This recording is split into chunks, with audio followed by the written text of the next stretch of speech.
In this video series, you will learn the theory of the ultimate AGI artificial general intelligence. The ultimate goal is to create the theoretically best AGI, superior to any ASI.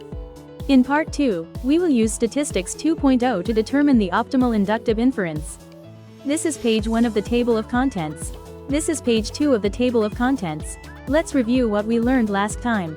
We defined the ultimate AGI as something that can provide the optimal answer to any question. To achieve this, it was necessary to determine the optimal method of inductive inference. We also clarified several conditions that the ultimate AGI must satisfy. In this article, we will determine the optimal method of inductive inference that will satisfy these conditions. We will explain Statistics 2.0, an expansion of traditional concepts of statistics. Statistics 2.0 consists of 3 parts. First, we will define how Statistics 2.0 differs from traditional statistics. Then, we will explain the 3 components. The first is the definition of a valid sample and a valid method for selecting samples. The second is the definition of how to evaluate the merits of a sample selection method. The third is the definition of the value that is inferred from the selected sample. Let's first look at the problems with traditional frequentist statistics. As a simple example, suppose you toss a coin twice, landing on heads 1 times and tails 0 times. In this case, the mean is 1 and the standard deviation is 0. We estimate that the results of the 2 trials are samples drawn from a population in which heads will land 100% of the time. The next, third trial is also drawn from the same population, so we estimate that it will land 100% of the time. However, it is clearly a mistake to be able to predict the future with 100% certainty. This problem is induction, not deduction. Even if the more samples we have, the more certain we can be, but 100% certainty is not permissible. As the next example, suppose a coin is tossed once and heads 1 lands once and tails 0 times.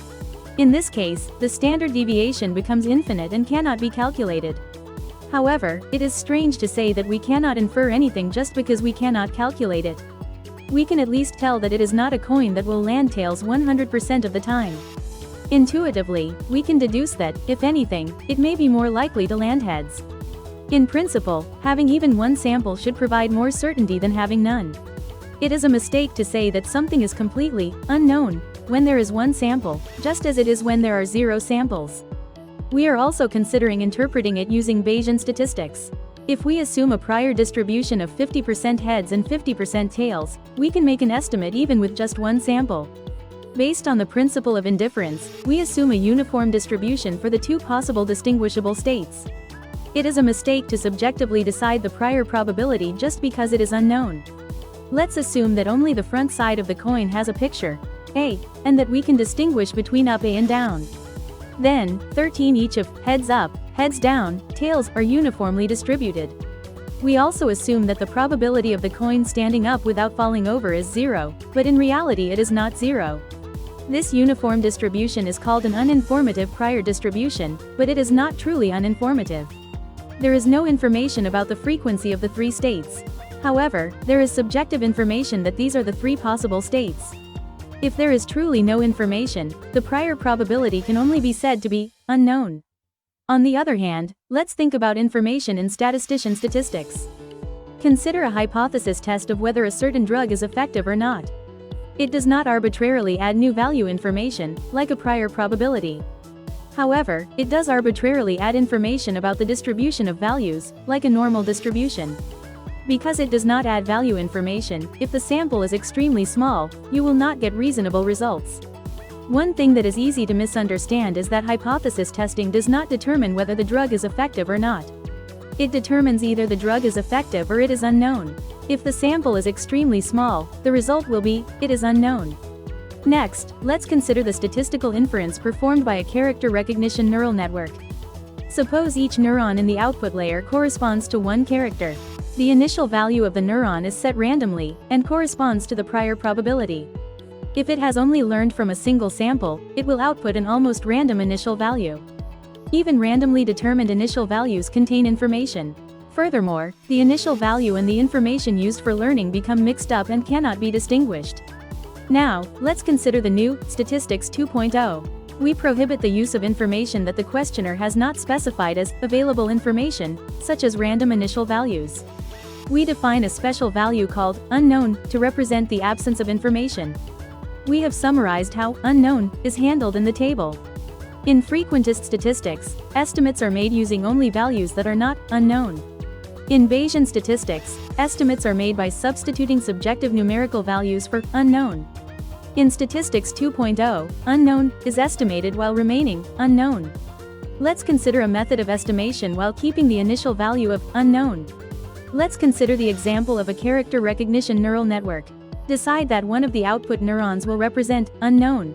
Before learning, we set it so that unknown is output 100% of the time, rather than randomly. The more values other than unknown are learned, the smaller the output for unknown will be. A neural network's learning rate is generally around 0.1%. The unlearned portion of the output remains at its initial value of unknown.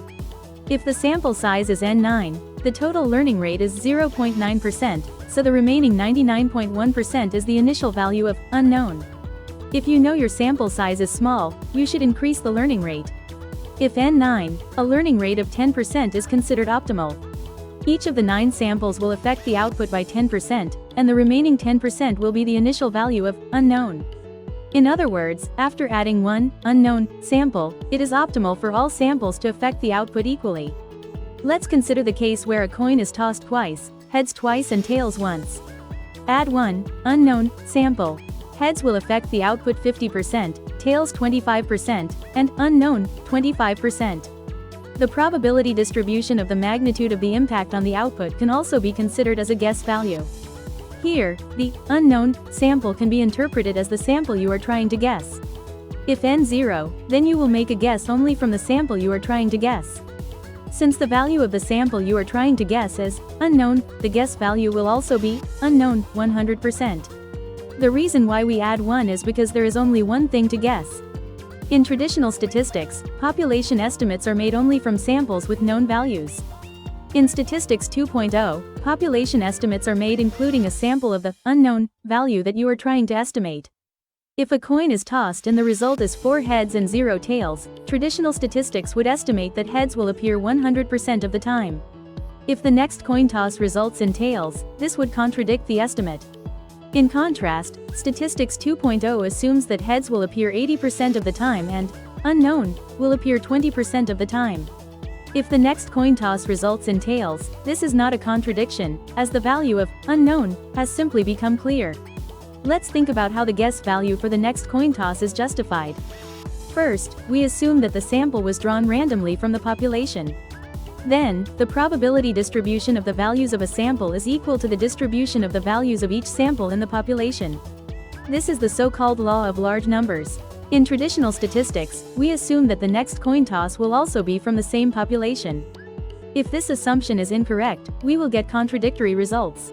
On the other hand, Statistics 2.0 includes the result of the next coin toss as an unknown sample. The probability distribution of the values of the unknown sample is also equal to the distribution of the values of each sample in the population. Next, let's consider how samples to use in statistics have traditionally been decided. When predicting the result of the next coin toss, the sample would be the results of past coin tosses. Among these samples there is data from different people. Is it okay to include that? Also, if there is data that seems abnormal, is it okay to exclude it? The choice of which sample to use is made subjectively by humans. The results of inferences are heavily dependent on human judgment. Statistical processing programs assume that all input samples have the same weight. Now, we will finally define what Statistics 2.0 is. Statistics is the use of samples to perform objective analysis. However, in traditional statistics, the sample to be used is decided subjectively by humans. In Statistics 2.0, the sample to be used is decided objectively according to rules. Statistics 2.0 is defined as statistics that expands the scope of objective discussion to the stage of selecting the sample to use. We will call the strategy of which sample to use for inference the sample selection strategy. The goal of Statistics 2.0 is to explore the best sample selection strategy possible. The rules are necessary conditions and evaluation criteria. The necessary conditions specify a valid sample selection strategy. The evaluation criteria specify the superiority or inferiority of multiple sample selection strategies. Let's start by deciding the necessary conditions. Before that, let's define what a sample is. A sample can be rephrased as individuals that satisfy the same conditions but are distinguishable. The same conditions is defined as a conditional expression that does not include logical sum or logical negation. If logical sum is allowed, definitions such as one apple or one letter of the alphabet would also be possible. The principle of confirmation states that the more related things are observed, the more certainty there is. If logical sum is allowed, things that have absolutely nothing in common could be used as samples, which goes against the principle. For example, a condition such as one apple or one strawberry is not allowed. A condition such as one fruit and red would be allowed. If we allow logical OR in the sample conditions, we will be allowed to make arbitrary choices. For example, say you want to estimate the sugar content of a certain apple. Suppose the conditions for it to be accepted as a sample are the first, third, or fifth apple from the left. If we arbitrarily accept only apples with a high sugar content as samples, the estimated sugar content will also be high. In this example, we should simply set apple as the sample condition. Once the sample conditions have been decided, we must list all apples that meet the conditions. This explains why logical negation is not permitted as a sampling condition. Using De Morgan's laws, logical sum can be converted into the logical negation of logical product. For this reason, logical negation is also prohibited from being included in sampling conditions. However, if logical negation can be expressed by inverting the inequality sign, it will become a valid sampling condition. Samples also need to be distinguishable individuals. For example, say you want to infer a certain weight. However, there are two pieces of data for Bob, one from last year and one from this year. Since the two Bobs have grown and changed, is it fair to say that there are two samples? In either case, they are the same person, so is there just duplicate data and therefore one sample? Which is better depends on what you want to infer. You are free to set how to distinguish samples. However, if you do not set it up the way the questioner intends, you will not get the results you intended. When samples have partial overlap, it can be difficult to know whether they should be considered individuals. Consider the case of guessing the next number in a sequence. For example, a sequence starting with 1 and ending with 5 is considered to be one sample. With this definition, there will be partial overlapping samples. Although there is partial overlap, is it appropriate to say that there are two samples? It depends on the case. You are free to define overlap, or the number of samples. A sample with a sample size of 1 can be referred to as a unit sample. You can decide what the unit sample is freely, unless the questioner specifies it. For example, say you want to estimate the sugar content of certain grapes. You can define one bunch of grapes as one sample. You can also define one grape, or a unit volume as one sample. As long as you can distinguish between duplicates and count them, you can decide what the unit sample is freely. However, if you want to estimate the taste of a single grape, it is best to use one grape as the unit. It is possible to define various concepts as a sample, but let's think about how this can be expressed as information. For example, let's define a person as the volume of a block with limbs. However, the boundary between the human body and clothing is not always clear. For this reason, it is difficult to retain three-dimensional shape data of the human body for each sample. However, if all that is required is to distinguish one person from others, it is sufficient to know the coordinates of the center of the body. It is sufficient for each sample to retain the key information that allows it to be distinguished. Samples contain more information than just the key that distinguishes one sample from another. The objective variable is the value you are trying to infer. The explanatory variables are values used to narrow down the samples, etc. These values are associated with the sample. In other words, they are a mapping of the key. In other words, any unique value can be used as an explanatory variable or objective variable. Here is an example of the key mapping when predicting a sequence. The sequence of numbers between coordinate A and coordinate B is considered to be the unit sample. Coordinates A and B are the keys that distinguish the samples. The objective variable is the number 2 positions beyond coordinate B. The explanatory variables are the numbers at coordinates A and B. These variables are the key mapping. Conditions are set for the 2 explanatory variables. Next, let's consider what information represents the sample size and the arrangement for distinguishing samples. These can be expressed as a sample size function. The argument can be any information, and any number of pieces of information that can serve as keys can be passed in. The return value is a real number greater than or equal to 0 that represents the sum of the sample sizes in the arguments. If you pass 1, key to the function, you can find out the sample size. If the return value is 0, you can tell that it is not a valid sample. You can check for duplicates by passing 2 keys to the function. If the sample sizes of the 2 keys are equal to the sum of their respective sample sizes, then there are no duplicates. The sample size function cannot just be something that returns a unique value. It must return the number of unit samples that satisfy the same condition. Arguments include, for example, x1, x2, y1, y2, z1, and z2, which are passed as keys to identify the samples. The sample size can be defined, for example, as x2, x1, y2, y1, z10, z20c. The return value is the ratio of some quantity of the key mapping to the unit sample size c. A condition expression using inequality is assumed to be 1 if satisfied, 0 otherwise. In order to meet the same condition, logical OR and NOT are not allowed.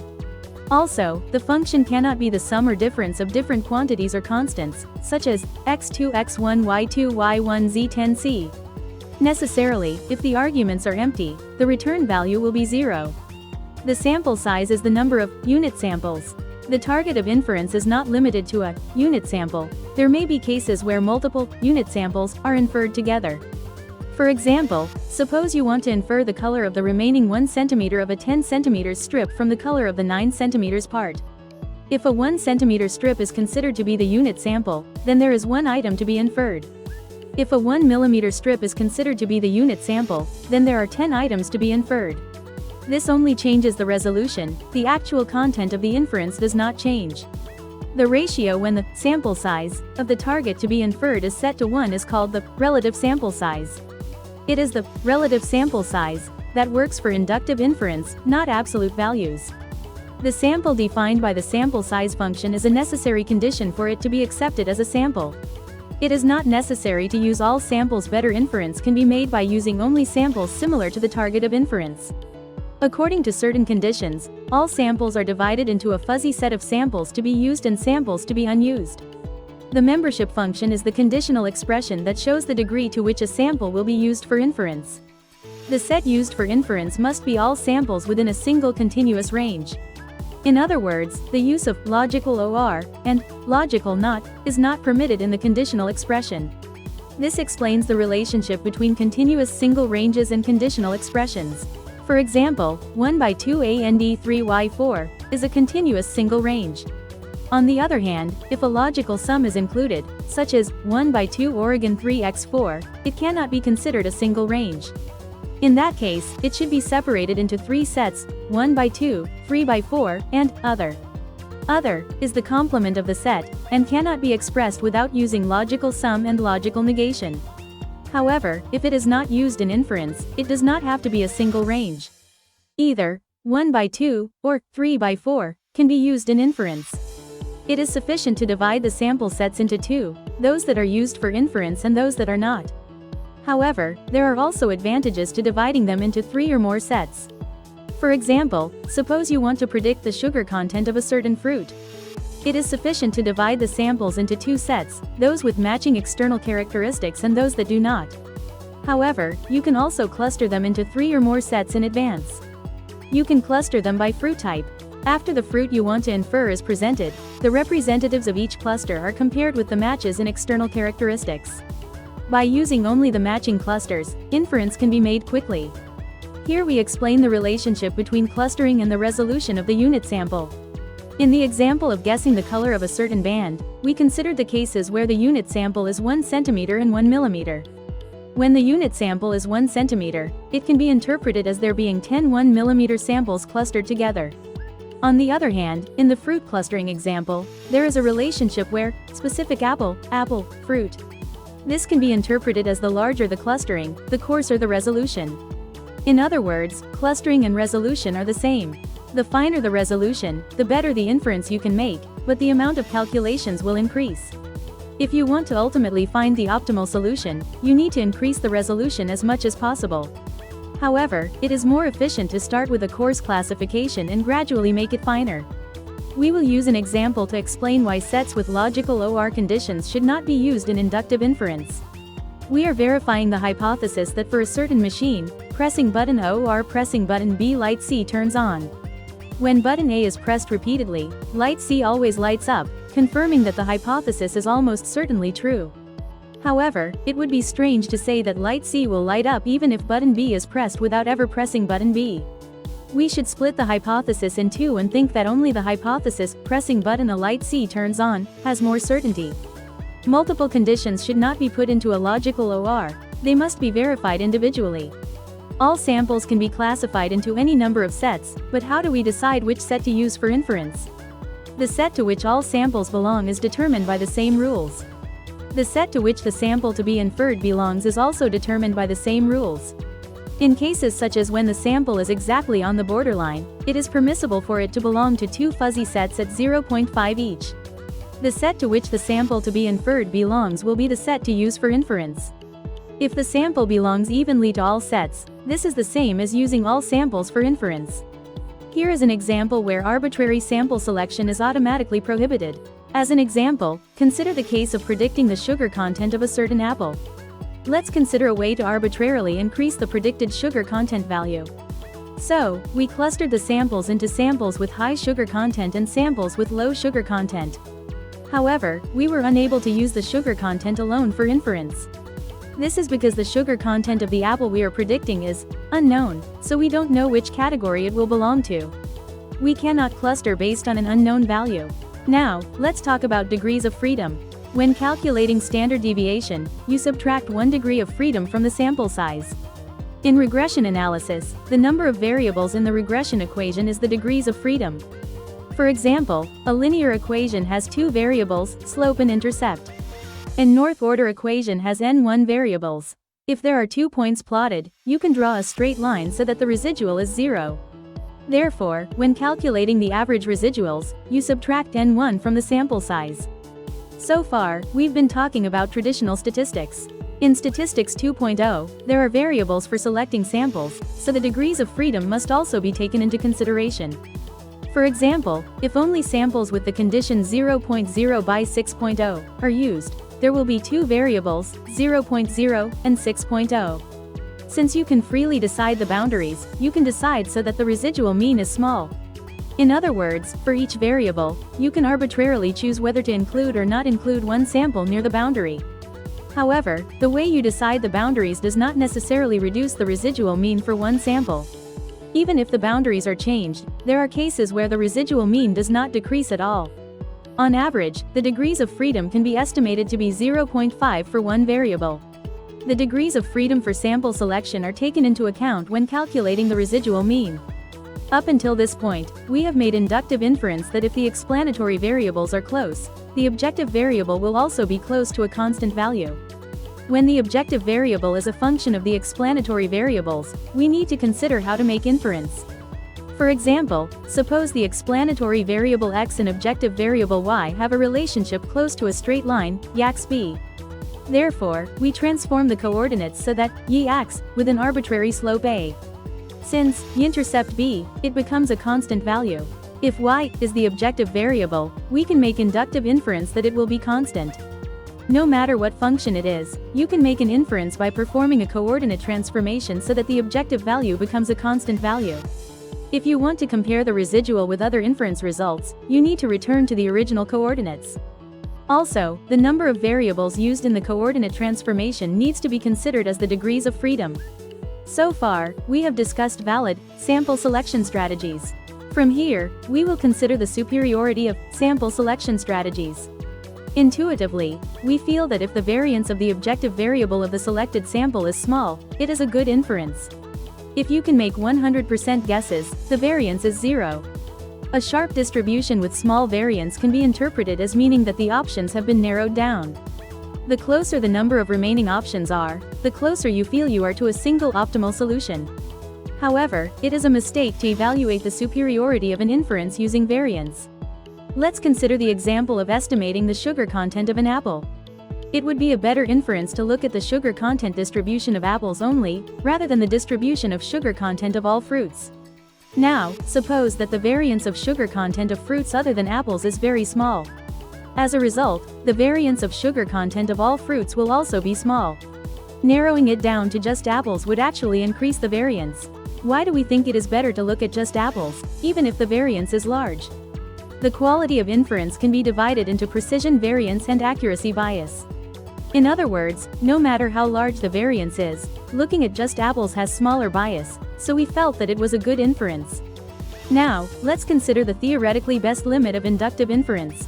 Since it is not deduction, there is no sample that contains the answer itself. Consider the best situation in terms of both quality and quantity of samples to be used. Intuitively, it would seem that the best quality sample would be one with an infinite number of them. Consider the example of guessing the sugar content of an apple. An apple that is so similar to the apple being guessed can be said to be of the best quality. However, being able to count samples means that they can be distinguished by some difference. But is it really optimal to have a large number of samples that are tied for first place in similarity? There may be some difference between those samples that are tied for first place, and we just haven't noticed. If there is some difference, the ranking should be different. For this reason, the optimal situation is when there are no samples with the same rank. If there are n samples, they will be ranked from first to nth. The sample at nth place is clearly more similar to the sample being inferred than the sample at n1th place. Having an infinite number of such samples is the best state in terms of sample quality and quantity. Let's consider what the estimated value would be when the quality and quantity of the samples are at their best. Let's consider the case where inference is made using only the single first place sample. Because one more sample to be inferred is added, 50% will be the same value as the first place sample, and the remaining 50% will be unknown. Let's also consider the case where inference is made using two samples from second place or higher. 67% will be the same value as the two samples from second place or higher, and the remaining 33% will be unknown. However, the first place sample is clearly a sample of better quality than the second place sample. Therefore, of the 67%, 50% will be the same value as the first place sample, and the remaining 17% will be the same value as the second place sample. Similarly, the calculations up to the nth place are combined. The guess value, 1n2n, becomes the nth place sample in value. The sum from first place to nth place is nn1. Subtracting this from 1, the remainder, 1n1, becomes unknown. As you increase the number of samples starting from the top, the parts that were unknown will no longer be unknown. Once a part is no longer unknown, it will not change. Unknown is the worst possible value. Since any sample will reduce the number of unknowns, it is better than nothing, so it should not be ignored. This state is called ideal induction. Let's consider an example of a non-best sample. Suppose you want to predict the sugar content of an apple. There are 9 fruits as a sample, and 2 apples are selected from them. The quality rankings of the 2 apples, A and B, are not tied for first place. We can interpret this as a 50% mixture of A is first and B is second, and A is second and B is first. The 7 fruits other than apples can be considered to be a mixture of combinations of ranks from 3rd to 9th. There are as many ideal induction as there are all combinations of ranks. All inference results can be expressed as a mixture of ideal induction. The selection of samples to use can be done in stages. For example, suppose you want to infer the sugar content of an apple. First, divide all objects into fruit and non-fruit. Next, divide fruit into apples and non-apples. Gradually, it becomes clearer that all samples were equally ranked. Deciding which samples to use is the same as deciding on a ranking. Non-fruit also has a low ranking. Therefore, all samples will always be used in inference, even if only a small amount. Let's consider the number of combinations of rankings. If we know even partially about the rankings, the number of combinations will decrease. So, let's consider the number of combinations of rankings as a way to evaluate the quality of an inference. However, the order of first and second should be more important than the order of 8th and 9th. As these would be considered to be of equal value, this method of evaluation is incorrect. Let's consider another way to evaluate the quality of an inference. If it matches the ideal induction, then it can be said to be the best inference. Therefore, we will try to quantify the degree of agreement with the ideal induction. We arrange the inference results in order of the proportion that each sample makes up. For each sample, we examine the parts where that proportion matches the ideal inference. The total for all samples is the ideal rate. Since we don't know whether the unknown parts match or not, we will consider them to not match. Let's consider the magnitude of the ideal rate, as a possible way to evaluate the quality of an inference. When the order of first and second place is clear, the ideal rate will be larger than when it is not. However, suppose the first and second place samples have the exact same objective variable. In that case, making the order of first and second place clear will not change the inference result. As an extreme example, suppose that after coordinate transformation, the objective variable of all samples becomes a constant. In that case, there is no need to consider which sample to use, the estimate will be that constant. If all samples are used equally, the ideal rate will be the lowest. Even if the ideal rate is low, excellent inference can be made, so it is a mistake to use the ideal rate to evaluate the quality of an inference. It is necessary to consider not only the rank of the sample but also the variation in the values of the objective variable. It is difficult to quantify the variance of the objective variable. This is because it includes samples with unknown values. In addition to unknown, there are also samples with extreme outliers.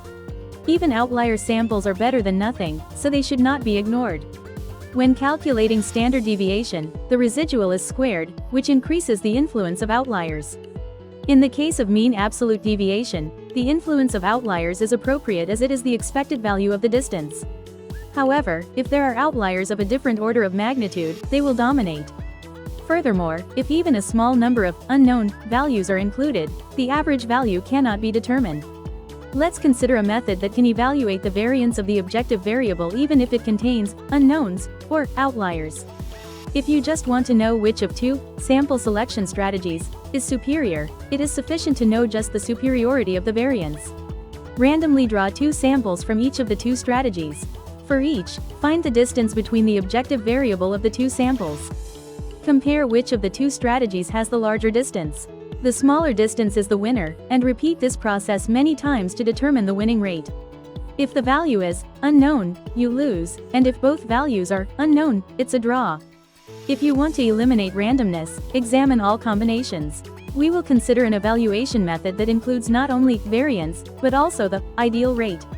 Extract two samples from each of the two sample selection strategies. For each, find the distance between the two samples and multiply it by one ideal rate. Compare which of the two strategies has the larger distance, multiplied by one ideal rate. The rest is the same as the previous example. The ideal rate can be calculated quickly if you look at only the extracted samples, rather than all samples. We will explain the steps for evaluating a sample selection strategy. First, sort all samples in order of largest weight. Let Wn be the weight of the sample at rank n. The weight in of the ideal induction for rank n is 1n2n. The ideal rate Rn for rank n is 2 times min Wn, InWn in. Let Vn be the value of the objective variable for the sample at rank n. Randomly draw samples for the I and j positions. The non-ideal distance dij is VVJ1 re Rj2. Compare the non-ideal distances for the two strategies. The smaller one wins, and we repeat the process many times to determine the winning rate. If the value is unknown, we lose, and if both values are unknown, it's a draw. If we want to eliminate randomness, we check all combinations. The two terms of non-ideal distance can be interpreted as corresponding to bias and variance. If either the bias or variance is close to zero, it will be the best inference, even if the other is large. For example, this is the case when the residuals of the objective variable for all samples become zero as a result of coordinate transformation. This is the worst-case scenario, as it is not possible to rank the samples. However, since the variance is zero, this is the best inference, no matter how bad the bias is. In another example, the questioner has given you a ranking of the samples, so you use that ranking as is. This is an ideal inductive inference with a bias of zero, no matter how large the variance is. Even if it is not possible to calculate non-ideal distance, it may be possible to evaluate the superiority of a strategy. There are terms for bias and variance, but even if one of them is unknown, they can be compared by assuming it to be a constant. Not needing to know the variance means that inferences can be made without knowing any of the values of the objective variable. For example, when information on the ranking of samples is given. Suppose you are given the information that the value of the objective variable of sample A is closest to the value of the objective variable to be inferred. In that case, you can make an assertion that is in line with that information, even if you do not know the value. The same is true for examples where information on effective explanatory variables is given. You can assert that samples with similar values for the explanatory variable also have similar objective variables. A further note about the distance of the objective variable. The objective variable can be a nominal scale, rather than a numerical one.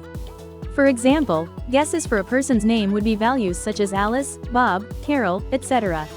If the names are the same, it is reasonable to set the distance to 0, and if the names are different, the distance to 1. The method of looking at the Euclidean distance, where each name dimension has a value of 0 or 1, is poorly founded.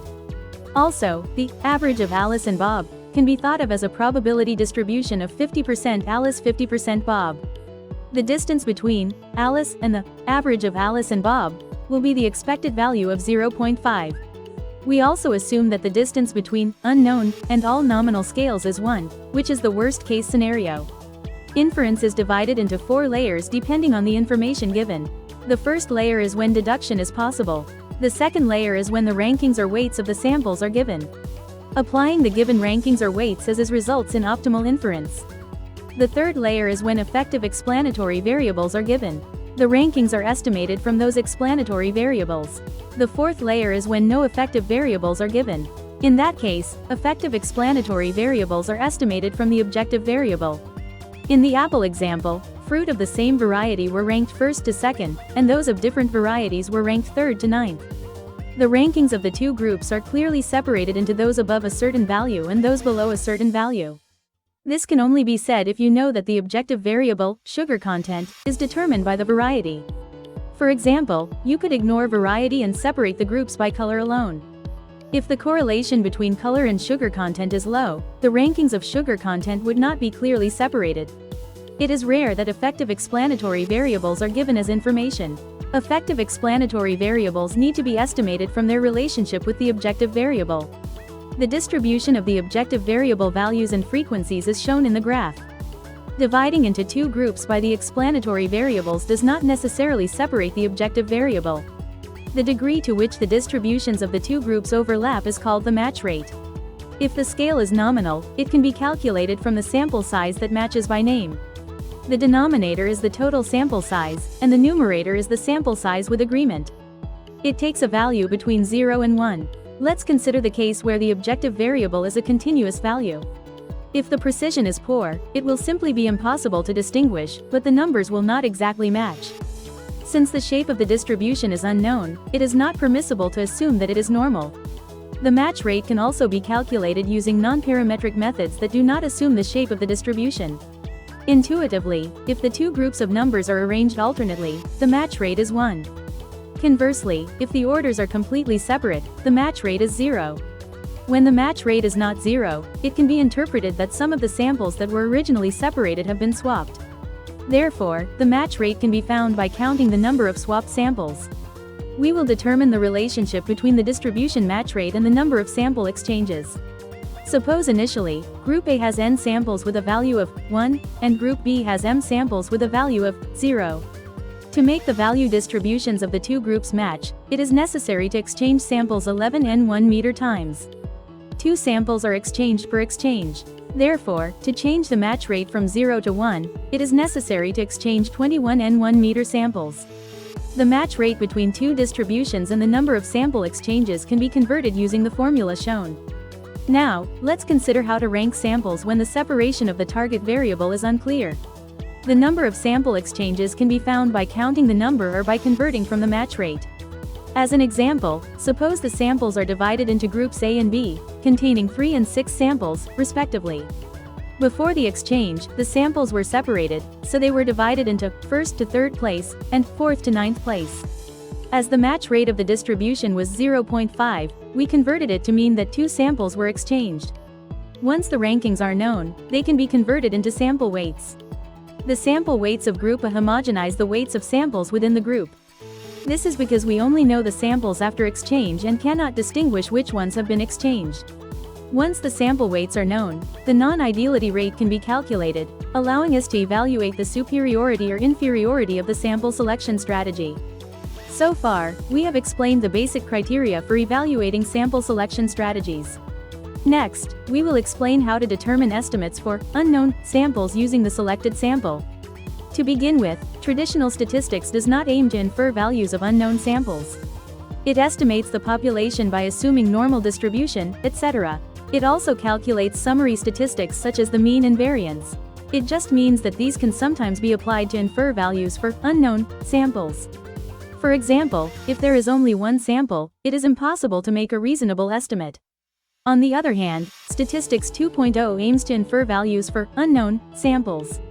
Even from just a single sample, it is possible to make inferences by making the most of the information.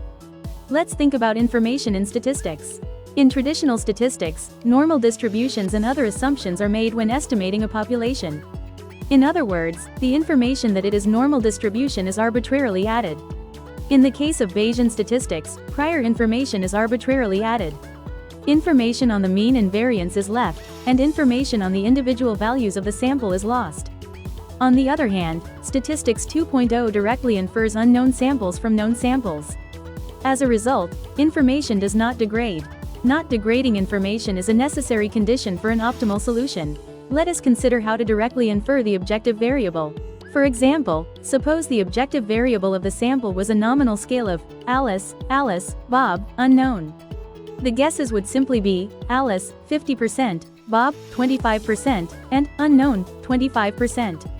In another example, suppose the objective variable was continuous values of 1.014, 1.023, 2.045, unknown. If we use the same approach as for the nominal scale, each would be 25%.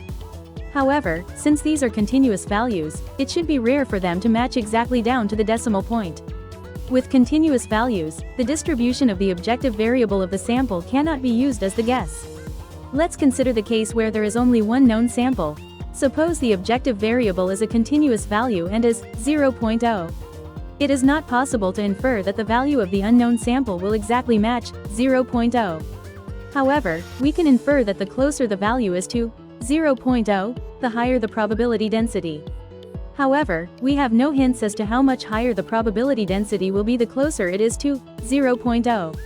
Also, since we have no hints as to whether it is greater or smaller than 0.0, we can guess that each is 50%. We can make interval estimates, such as to 0.0 inches 50% and 0.0 to 50%. However, we cannot assume that it is uniformly distributed within this interval. Although we do not know the shape of the distribution, we can infer that the closer it is to 0.0, the higher the probability density. Let's also consider the case where there are two known samples, 0.0 and 1.0. We will combine the results from the case where there is one sample, at 50% each. The four intervals, to 0.0, 0.02, to 1.0, and 1.02, will each have 25%. We will divide 0.0 to 25% into 0.0 to 1.0 and 1.02. Since there are no hints, if we consider them equally, each will be 12.5%. However, since the probability density is higher closer to 0.0, in extreme cases it will be 25% and 0%. 0.0 to 25% was divided into 0.0 to 1.0 inches 12.5 to 25% and 1.02, 0 to 12.5%. We will divide to 1.0 in the same way. The total results were to 0.0 inches 25 to 37.5%, 0.0 to 1.0 inches 25 to 50%, and 1.0 to 25 to 37.5%. Using the same example, let's also consider the frequency with which samples exist in a certain interval. Using the first sample as a base, we look at the intervals in which the second and third samples, which we are predicting, exist. The value of the second sample is 1.0, so it exists 100% in the 0.0 to 1.0 interval. The third sample is unknown, so it exists 0 to 100% in the 0.0 to 1.0 interval. Taking the average of the two, 50 to 100% exists in the 0.0 to 1.0 interval. The remaining 0% to 50% is divided evenly between to 0.0 and 1.02. As a result, to 0.0 inches 0 to 25%, 0.1 to 1.0 inches 50 to 100%, 1.02, 0 to 25%. If we also try to satisfy the results on the previous page, we end up with to 0.0 inches 25%, 0.1 to 1.0 inches 50%, and 1.0 to 25%. Let's do a similar calculation if there are three known samples, A, B, C. To A, 16, A to B, 13, B to C, 13, C to 16. This can be interpreted as being evenly divided into three intervals, A to B, B to C, and C to A. If there are four or more samples, the maximum and minimum values can be connected to form a circle, and all intervals will be equal. Only the part where the ends are connected will be divided in half. If there are n samples, there will be n intervals, each of which will be 1n. Let's consider the case where values in a known sample are duplicated. We will calculate the cases where the values are 1, 2, 2, 3, to 1 inch 18, 1 to 2 inches 14, 2 to 2 inches 14, 2 to 3 inches 14, 3 to 18. Here, 2 to 2 inches 14 is assumed to exactly match 2. To verify, we will count the frequency at which values that have already appeared reappear. In the first sample, it does not reappear, so we will consider it the base value and exclude it, and count it. In the second to fifth samples, it reappears at least once and 4 times. The duplicate frequency of the estimated values matched the duplicate frequency of the known samples. Let's consider the case where the known sample is on a nominal scale. Suppose the values are Alice, Bob, Carol, Bob, 14, which is the same as when the values are discrete. The remaining 34 cannot be arranged in ascending order because it is on a nominal scale. As an unknown sample, there is a possibility that unknown values will appear. There is also a possibility that existing values will reappear. Therefore, the 34 part can be considered free values that are close to the existing values. Let's consider the case where there are no known samples. If it's a 4-choice question, we infer that each option has 25% probability. Furthermore, if the objective variable is greater than or equal to 0, we infer that it is a uniform distribution of real numbers greater than or equal to 0. This considers the answer options set by the questioner to be the sample as they are. For example, consider the case where you want to predict the sugar content of an apple. Suppose there is no data on actual measured sugar content. In that case, we will take the entire theoretically possible range of sugar content as our sample. If you feel that your sample is insufficient, you can just use a sample of lower quality. The unknown part of an inference result can be assigned other inference results as long as it does not contradict. When calculating ideal induction, such inferences were synthesized.